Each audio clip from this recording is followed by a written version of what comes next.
Are there still hidden evidence of the ancient city of Atlantis? Did some of their technology survive and have influenced our society today? Today we have Douglas Kenyon talking about his new book, Ghost of Atlantis, how the echoes of lost civilizations influence our modern world. The mystery and myth of Atlantis has been around for thousands of years. Today, do we have some new information? Well, we're going to find out. I'm Tony Sweet with Truth Be Told. Please welcome to Truth Be Told Studios, author of the book Ghost of Atlantis. Please welcome Douglas Kenyon. Hey, Douglas. Hi, Tony. How are you, sir? I'm doing okay. How are you doing? I'm doing great, and I'm excited. I haven't talked about Atlantis for a while, so this is going to be fun. And with your brand new book, I mean, come on! And I love the art. I don't know who designed it, but they did a great job for your book. So I have to give credit to the editorial department at Intertraditions.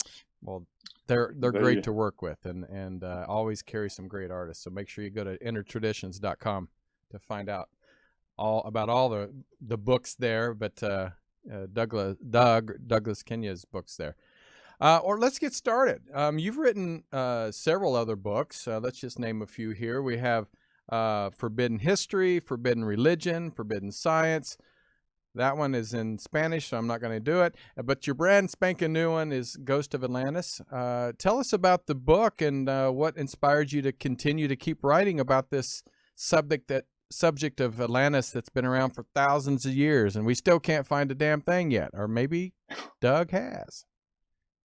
Well, of course, I published a magazine, Atlantis Rising, and we published that for about 25 years.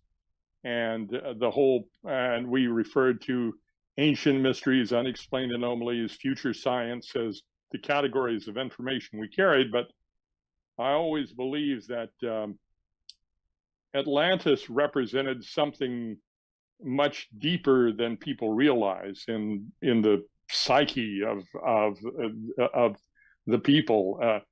All kinds of people who maybe don't think about Atlantis specifically are influenced by archetypes, by images and so forth that really relate to the idea of an ancient civilization that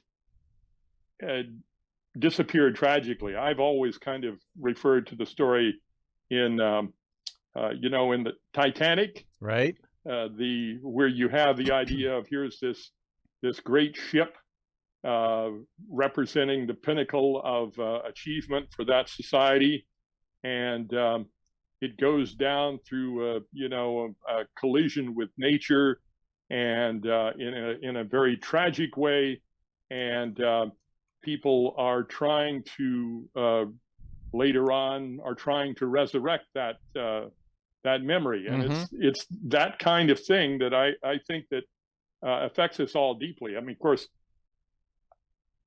there are many dimensions to that, both in terms of how it affects us psychologically, and I think it's one of those things that can account for some of the really negative things that are going on in civilization. Another image that comes to mind is like the idea of a haunted house, in which you've got records that pertain to, say, tragic experiences that may have occurred in that house at one time, and the spirits, if you will, and I'm not trying to project the idea that this is real. Right. I'm just trying to say that this is a phenomenon that we all encounter in one way or another, where we're addressing something that is very, very deep within our collective unconscious, and that now it's influencing what we do. And it's one of those things that I think people need to learn to think about it in a deeper way, Right. and that's what we're trying to do. Yeah, and Atlantis, there's so many different theories and so many different ways to look at it. You know, some people do think it's just a myth and we made it up. Some people are very serious about believing that this was a high technology civilization, way more advanced than what we are now. And, you know, a lot of psychics I've worked with, you know, they talk about people reincarnated in past lives being in Atlantis. Have you ever had an opportunity to do a past life to see maybe your interest is because you were a past life in Atlantis? Well, I do believe in reincarnation, and we do talk about that quite a bit in the book. And I think it's one of the things that explains our connection between what we experience now, right, and what we experienced a long time ago. And if you want to know why our world echoes, a forgotten world, that goes a long way toward explaining it. I'm not going to suggest that I have any firm knowledge right, of this sort, but it makes very good sense to me. And, you know, one of the major themes of the book is this idea of amnesia. And the idea that we have, in fact, this is the reason why the influence is so negative on us, is because we have denied it, suppressed it. right. We basically blocked it. And so we're not able to deal with it consciously. Immanuel Velikovsky, who was made a lot of waves back in the 60s with a number of books. He's considered sort of the father of catastrophism, and that's the idea that Earth has had many very destructive events, Right, that have pretty much wiped out civilization, and that in the aftermath of that experience, basically, we experienced amnesia. We forgot who we were. We forgot what we were up to, and we had to go back to the Stone Age and start over again. And that's and when you do that, of course, it's very painful to go through the process. But then, after a few thousand years, when you finally built it all back up, then once again you find you're confronting the same challenges that brought you down. Only thing is, you don't remember. You know, right. it's it's something really challenging. But and that again this is what we're trying to do in the book, is to help people to understand this. And there are a lot of it's present on a smaller scale in a lot of places that you can look at and understand more clearly. And like I mentioned, like the Titanic, Right. But you can kind of reconstruct what we're going through and how it affects us. And that's why I think people do remember their experiences from this very. I think there's plenty of evidence that it was advanced. I mean, certainly Edgar Cayce believed that it was very advanced, talked about it a lot, and we refer a lot to Cayce's work. And there's a lot of different theories about what it might have been like. I think you hear, was it a hard technology like ours, or was it maybe a soft technology, which was more kind of spiritual or psychic, if you will, but one that in which we had access to a lot of capabilities, or call them powers, that we don't have anymore, because it's part of what we lost in the process. Right. And now we're trying to find our way back, climbing the mountain. And as we reach a certain level, we're reaching a level where we're at a sufficient altitude that that we can see a larger picture, and that's where we suddenly discover where our past comes back to greet us. Do you think, this just popped into my head, do you think, and I'm sure I've thought about this before, that alien life from outside this planet, this galaxy, had an influence on Atlantis, or do you feel that these were full out 100% human beings that just had more spiritual connection? What's your take on that? Well, my sense is, and I think there's is that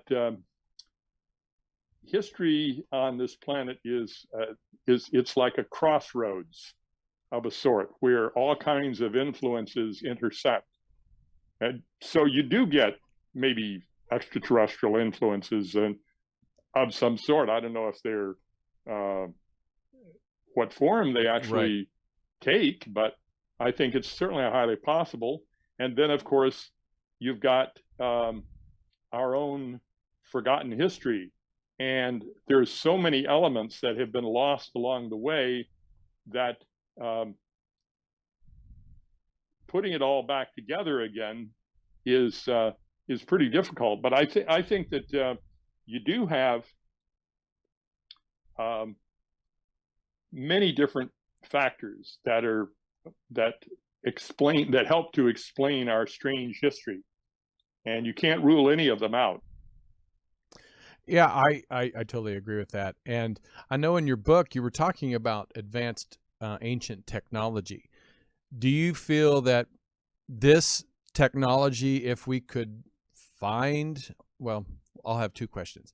Do you feel like some of that technology lives today that we just are unaware of? And second, do you feel that the technology that was passed down helped create the Great Pyramids, and then, Gobekli Tepe and some of these ancient sites around the world? Oh, absolutely. In fact, but that's true on the light side, and it's true on the dark side. And I think if you really want to understand what happened, say, with the Third Reich in World War II, right, you're looking at reincarnated Atlanteans trying to do some of the things that they failed to do or failed to complete, in Atlantis. I mean, Edgar Cayce talks about this. The idea that he thought that the major thing that brought down Atlantis was this conflict between over what to do with kind of subhumans that had been created through their technology, and that the idea is that a lot of the chimeras or this genetic engineering that was the source of a lot of evil, right, which basically culminated in this cataclysmic destruction of Atlantis. Of course, I mean, the big argument in academia is not over anything like this. They're looking at, well, was the Earth hit with a bolide of some sort, or was it, or was there, as Robert Schoch says, some kind of a solar outburst and so forth that brought it all down? And making any connection between those kinds of events and the kinds of things we're talking about now, which are essentially kind of individual karma, or to use the reincarnation thing, it's like those are the things that the soul is involved in. Right. And I think that a lot of the culture wants to dismiss all that and wants to disconnect them. But in fact that they are connected. It's just that the connection is far more subtle than we tend to realize, and that things happen for causes causes that are forgotten, and causes that are neglected. I think, and therefore, and also people they don't want to deal with the sense of guilt or the sense of responsibility for negative events. And so it's like the morning after the night before, right? When you have the hangover, but you don't necessarily want to connect it with your activities of the night before. And I think that's something that we all deal with. And I mean, frankly, I'm of the mystical persuasion, but I don't want to offer that as an argument for a lot of these things, because I do believe that there is solid evidence for many of the things we're saying. And one of the things the book is the book is full of scientific information based on studies of all kinds that basically document the reality of what we're talking about. And so if you can put it together, then, and so to the point that the evidence becomes inescapable, then you're basically you've got something that seems to me to be pretty compelling. Right, for sure. And I know in the book you talked about the ancient Armageddon. Was that where you said that not only solar flares, but do you feel like there was another a natural disaster, or do you? I mean, your theory, because we've heard a lot about other people's theories, but your theory, or do you feel like there was another civilization that maybe had more technology or more just that came in and destroyed them? I think you have to. I'm not going to try to. My opinion doesn't really count for too much in my view, but there's plenty of evidence. There are people who, for example, if you look at the scriptures of India, the Mahabharata and the Bhagavad Gita and so forth, you find stories of confrontations between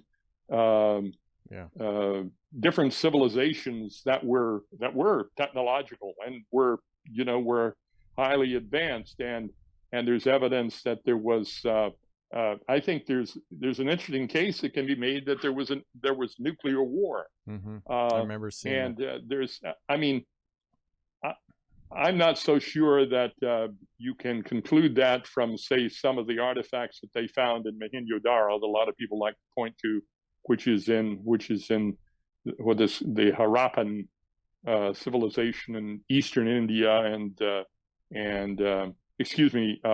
Western India and Eastern Pakistan. But whether or not you go along with that, there's certainly, they were talking about something that sounds an awful lot like nuclear destruction in many of those texts, and so that's one good example, and there are others.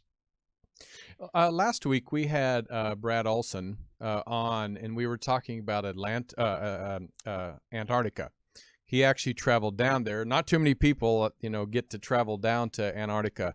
But like you were saying, if you think that the Nazis were like past lives were of Atlanteans, they also were traveled and had bases in Antarctica.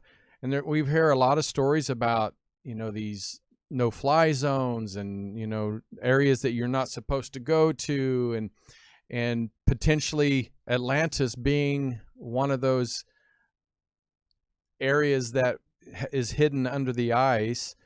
Do you feel that that is a possibility where, since, that's one of the largest, I guess, land masses of ice and we talk about that quite a bit in the book. I've got a couple chapters dealing with that. Okay. and I know that I one of the people who who wrote a couple pieces for us, and I interviewed him for Atlantis Rising, was Rand Flamath, and he and his wife basically they were good friends with Charles Hapgood, who of course was a cartographer from from a college in New England. Right. But he was a very serious scientist, and he wrote several books which were very influential. And we talk about the maps that he discovered, most famously the Piri-Reis map, but there were others basically that carry that will appear to be Atlantis beneath the ice. And you know, we didn't realize, we weren't able to measure that ourselves until recently. In the 1950s, we were finally able to track the coast of Antarctica. I see you've got the Piri-Reis map up there. We've got a whole chapter on portolans, which are the Piri-Reis map was a portolan. You see those lines that go from point to point that basically indicate what sailors believed was the distance and time between points. And but the important thing about the portolans is that they actually represent a map making capability that was pretty much anomalous. It's hard to explain without reference to much more ancient sources. And there's been some very good research on that, which has been largely ignored in the mainstream press. But of course, part of this, it's actually a pretty large and complicated story. Right. But part of this involves a map that Columbus is believed to have used to find his way to America. Is Mapamundi, and many people think he had access to the Piri-Reis map. And of course, the Piri-Reis map apparently has information that ties it to perhaps the library at Alexandria. Oh wow! But and that's the story that is part of the really compelling evidence for the existence of a civilization that is now lost to history. Could you talk about some of the lost technology? Do you think one of those was levitation? Well, I mean, if you're asking me my opinion, yeah, I would say I think so. You know, John Michel, who I interviewed a couple of times, and who we talked, and who had some really great thoughts on Atlantis and the evidence for it. He was a Cambridge-trained scholar. He used to talk about this. He believed that the ancients, and he was relating this to like the construction of Stonehenge and many others there, where you had people who basically under the guidance of a priest who was the master of it, a druid priest or something like that. People would chant in union, and this was all guided in such a way to actually make possible the raising up of huge stones, like you find in Stonehenge and Avebury and many other places.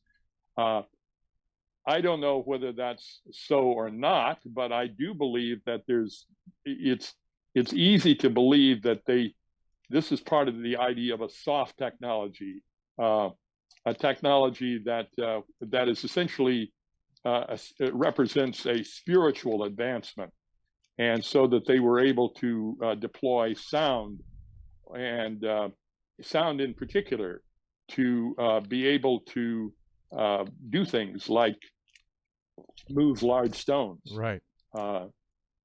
And perhaps to guide their whole civilization enterprise. Well, I had an archaeologist on about a month ago.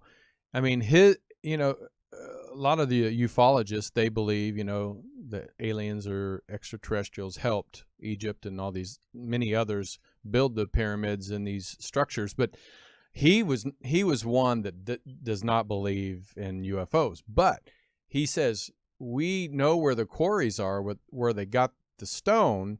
He goes, getting them to the structure, he goes, but we have to say we don't know how they got the stones where they laid them on the structures. And so that being said, like you bringing up Nazis, I mean, they were working on a levitation machine. I mean, I think that was fascinating that is even a thought possibility during World War II, when technology was not advanced as it is now.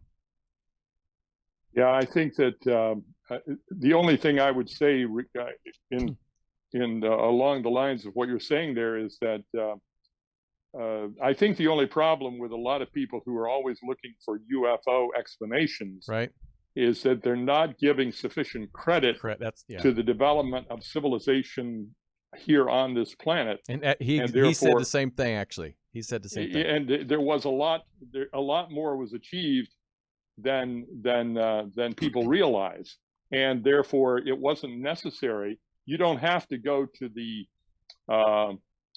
extraterrestrial explanation to explain things.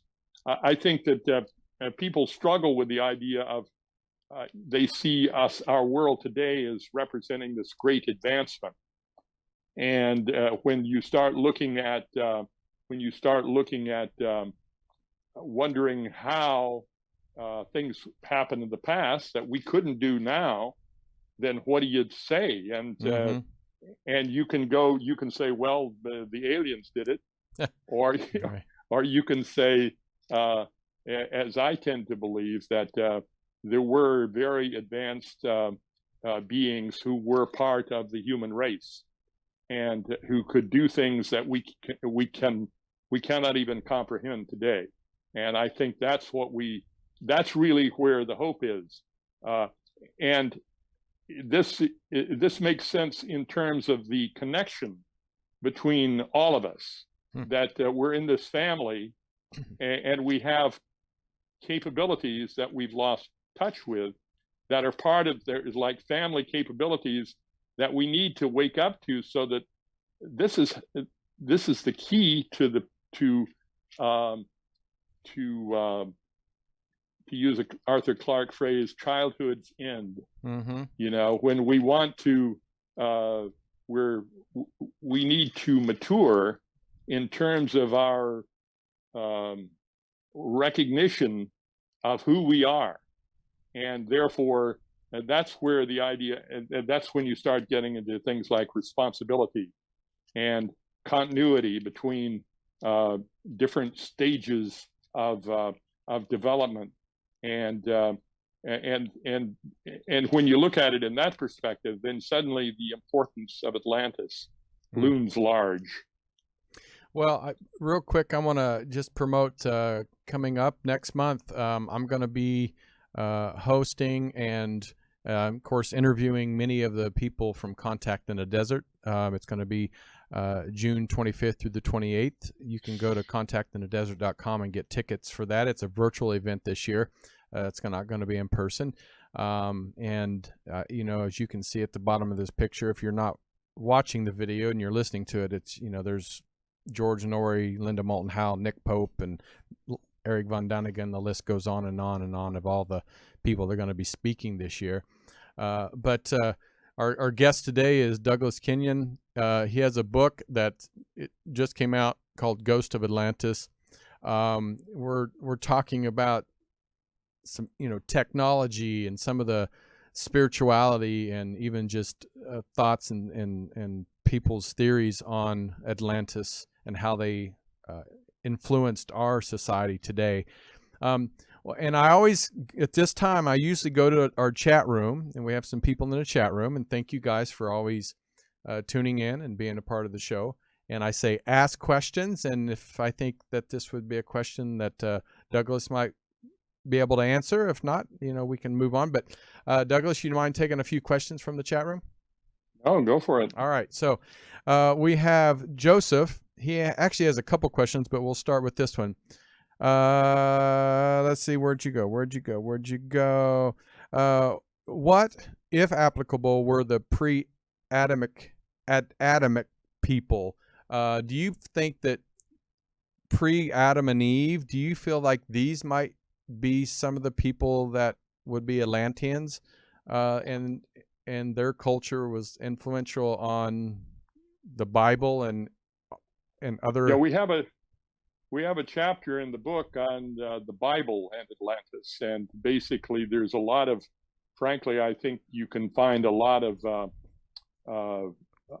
references in the Bible that really are descriptions of Atlantis. I think that the whole story of Noah is really a kind of a veiled description of what happened in Atlantis. Now, I don't go along with the chronology that a lot of that you get from a lot of people who do rely on the Bible in I think a very literal way.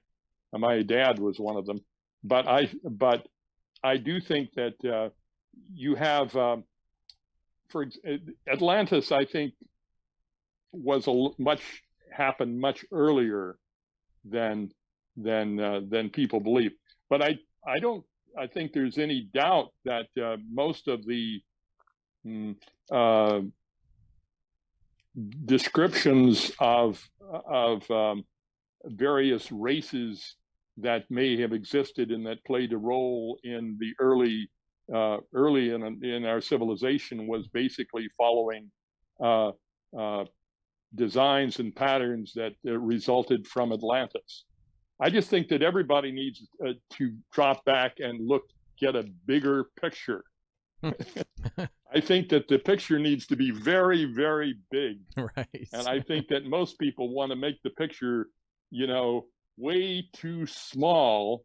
And that's one of the reasons why, I mean, it's like looking through a keyhole to see the design. And that's why it's hard to see the big picture. And the next question actually is kind of a two-parter for me. He says, as we advance, does more laws have limits? Will humanity peak, then crumble? Do you feel like the less we know, the less we deny Atlantis from our past lives and even technology, or even to not even believe in it exists at all? Do you feel that humanity is going in the same direction as Atlantis? Well, I think that's part of the point. Yes, it could. I think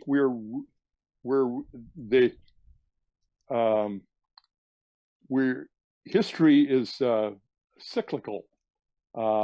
It's like it unfolds in regularly recurring patterns, and so that you keep trying until you get it right.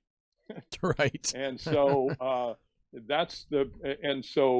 sure, we run the risk of repeating, of renewing the ancient destruction that was set in motion or that brought down Atlantis. I think that is a very, very real risk. And so it's a warning, among other things. And I think that people have to take it seriously. And in your book, because we always think of technology, and like I said, you mentioned it a little bit, of being, electronics or machinery or whatever, more physical. But technology, I feel, especially back then, could be a lot about spirituality and, like you said, psychic abilities and stuff like that. So do you feel that the spiritual knowledge of the ancients, do you feel more and more people now, after the 2012, the Mayan calendar, and the realms are getting thinner between each other? Do you feel that connection of the Atlanteans, or even the spirituality of that era, is more present than ever? Or Yeah, I mean, I think that what we're talking about is consciousness, right? yes, consciousness. It's Good. like Yeah. individual, both individually and collectively, and that and of course there are, as we progress along the way, there's cause and effect, and we do something that is destructive, then we get a destructive consequence. Live by the sword, die by the sword. Right. It basically, what you reap, what you sow, you reap, and so that's the idea of karma. And I think that therefore that's what determines, how people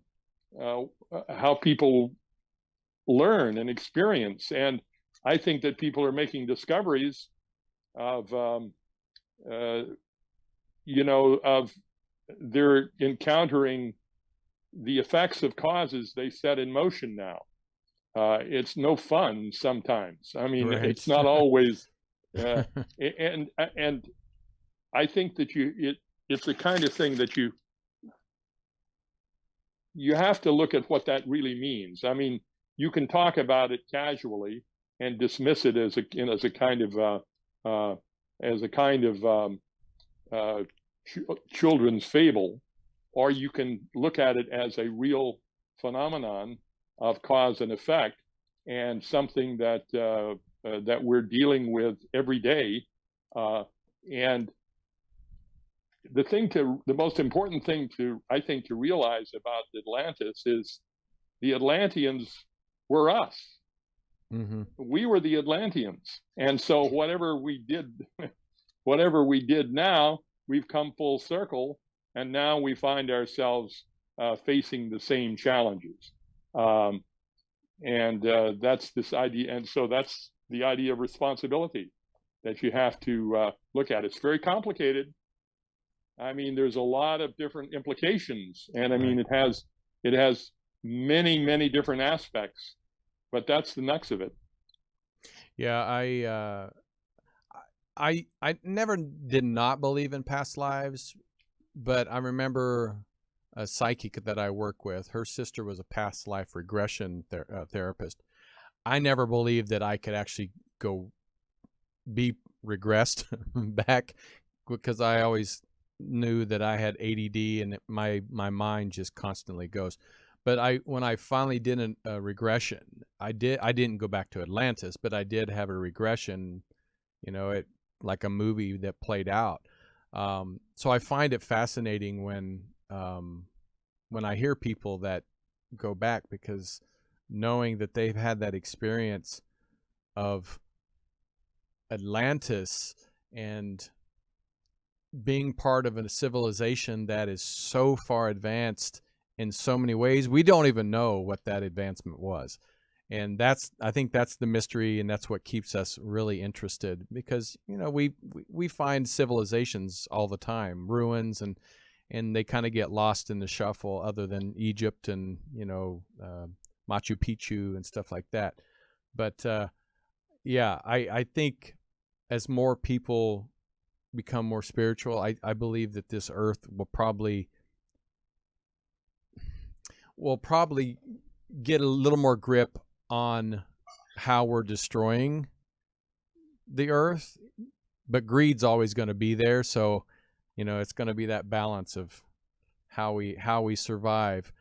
Well, we have about 10 minutes left. I know there's one thing in the news that's been very relevant is Mars.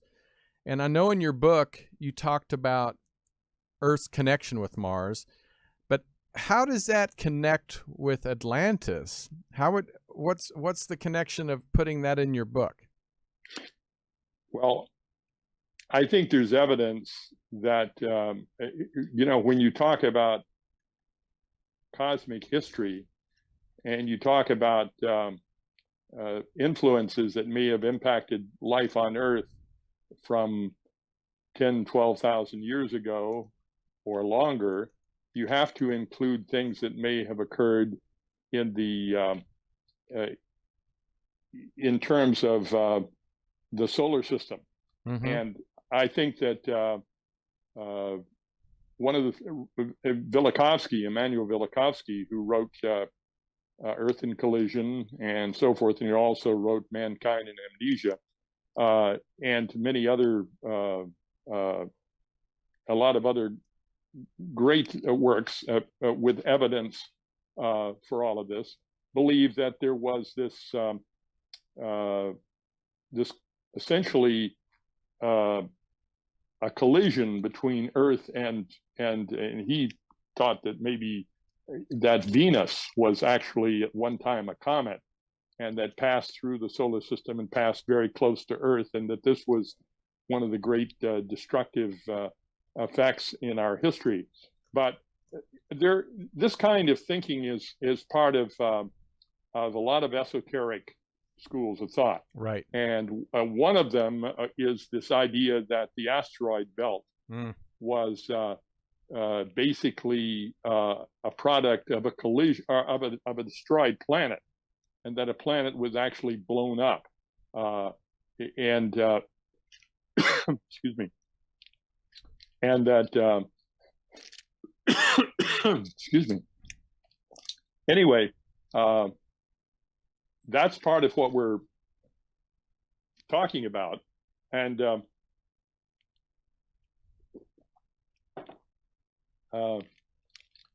there's a nuclear physicist, John Brandenburg, and we quote him a lot. And we had an interview with him, which was part of our story, which we have a chapter in the book called Ancient, the Nukes of Mars, I think was the name of the chapter, but it's based on the chapter Ancient Nukes. John Brandenburg is a nuclear physicist who believes, who has seen a lot of evidence that there was a nuclear destruction or a nuclear event on Mars, and that a lot of what we find on Mars today is a result of this ancient event. Of course, a lot of people sneer at that idea. Right.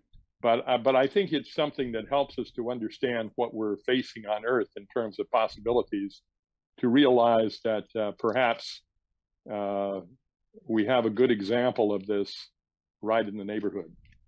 Yeah, I mean, it seems like, Mars and Atlantis, and it seems like there's so many spiritual wars that have happened throughout the millions of years. But when we talk about this, it almost reminds me of Superman.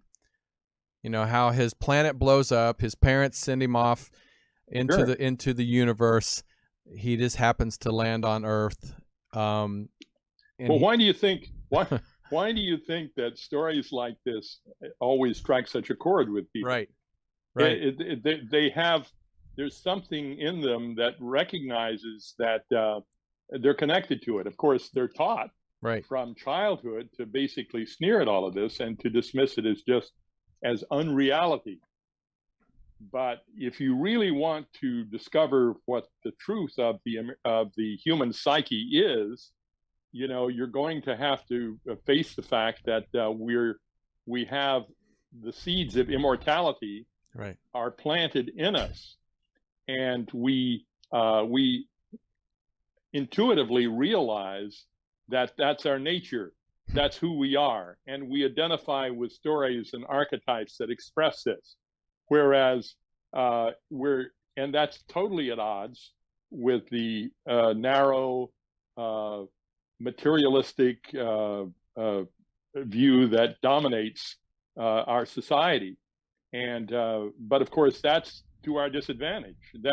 That's what keeps us in line. That's what keeps us. And of course, it's basically that's where the sense of that's tyranny. That basically denies us our true possibilities.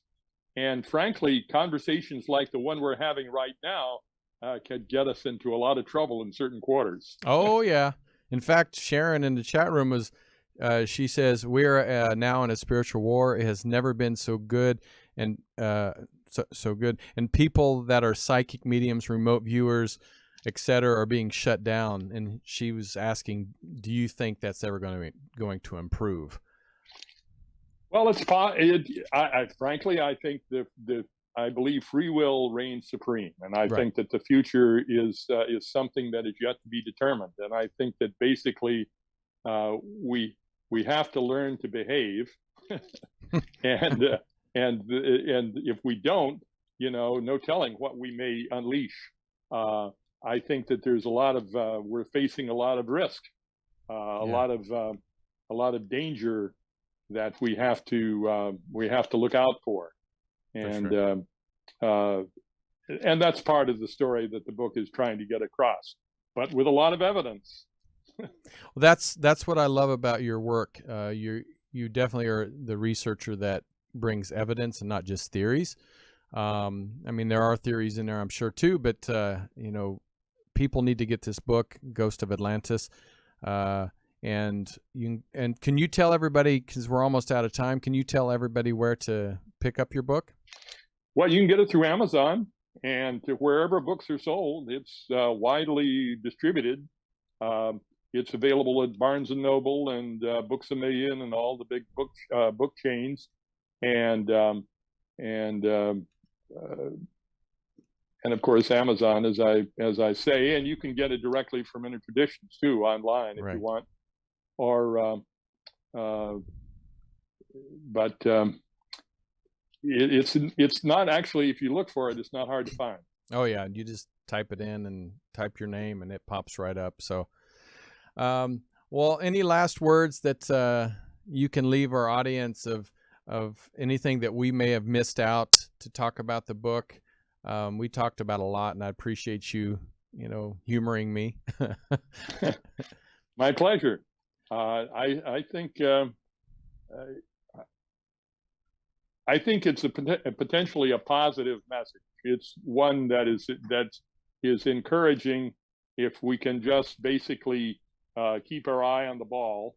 That is the point is basically to mature spiritually and to basically come to grips with our possibilities. And I think that's what people need to do. But they need to know why, and that's where the evidence comes in. I mean, the evidence, I think people find they'll be surprised by some of the things that we have in the book there in that regard. Right. Well, everybody go out and get your book, Ghost of Atlantis by J. Douglas Kenyon. And Doug, thank you again. Please come back. I'm sure we have lots more to talk about, and I'm sure there's another. Is there any more books coming out? I mean, are you going to write some more? Well, it's too early to be thinking about that right now. I have a feeling. My gut feeling says from yes. The last one. Right. Yeah. I have a feeling there's going to be another one. So, well, thank you. That's my intuitive thought. But thank you everybody for tuning in to Truth Be Told every Friday. Stick around. We have another show right after that about talking about abductees. So please stick around. I'm Tony Sweet with Truth Be Told. Please subscribe to our channel and please share the show. Leave a comment. I'd love to have positive comments. You can leave some constructive criticism. I don't mind taking that. And go to our podcast too. You can also iHeart, Apple, leave reviews, and that always helps us get higher on the rankings. So, but until then, love you guys, and we'll see you next time on Truth Be Told. Take care. Bye.